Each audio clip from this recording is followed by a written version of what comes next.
Njemačkoj. A član predsjedništva Bosne i Hercegovine Bakir Izetbegović sastao se danas sa specijalnim poslanikom predsjednika Sjedinjenih država za međunarodne odnose Johnom Allenom. Tema razgovora između ostalog bila borba protiv nasilnog ekstremizma i terorizma kao globalni problem, slijedi izvještaj Sanela Hadžića.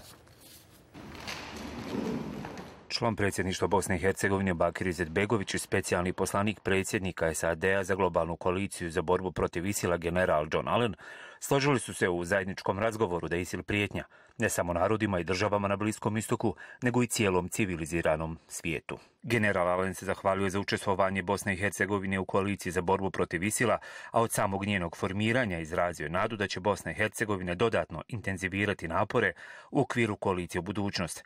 Naznačeno je da su razmatrane oblasti kojima bi angažman Bosne i Hercegovine bio od posebnog značaja. On je potvrdio važnost bolje razmjene informacija i obavještajnih podataka kako bi se pomoglo u zaustavljanju protoka stranih boraca, uključujući definiranje u potpunosti koordiniranog odgovora na terorizam, harmonizaciju zakonskih i sigurnosnih mjera Bosne i Hercegovine sa komšijama i provođenju postojećih zakona. Istakao je zahvalnost na nedavnoj donaciji municije koju Bosna i Hercegovina osigurala za iračke snage i borbu protiv ISIL-a, bliskoj bilateralnoj saradnji Bosne i Hercegovine i Sjedinjenih Američkih Država u borbi protiv terorizma, kao i za operativni rad službenika za provedbu zakona i službenika obavještajnih agencija koji se svakodnevno bore protiv terorizma i nasilnog ekstremizma. Član predsjedništva Bosne i Hercegovine Bakir Izetbegović je ovom prilikom izjavio da Bosna i Hercegovina ima namjeru da pomogne u globalnoj borbi protiv terorizma i nasilnog ekstremizma.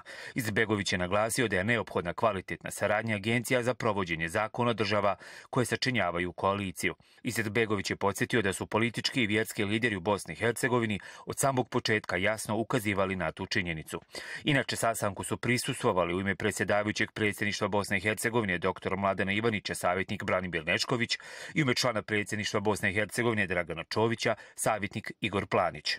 Pored članova predsjedništva Bosne i Hercegovine, general Allen se sastao i sa rukovodstvom obavještajno-sigurnosne agencije, kao i sa drugim predstavnicima sigurnosnih i pravosudnih institucija i agencija nadležnih za provođenje zakona. Sastao se i sa Reisul Ulemom Huseinom Efendijem Kavazovićem i ostalim predstavnicima islamske zajednice u Bosni i Hercegovini.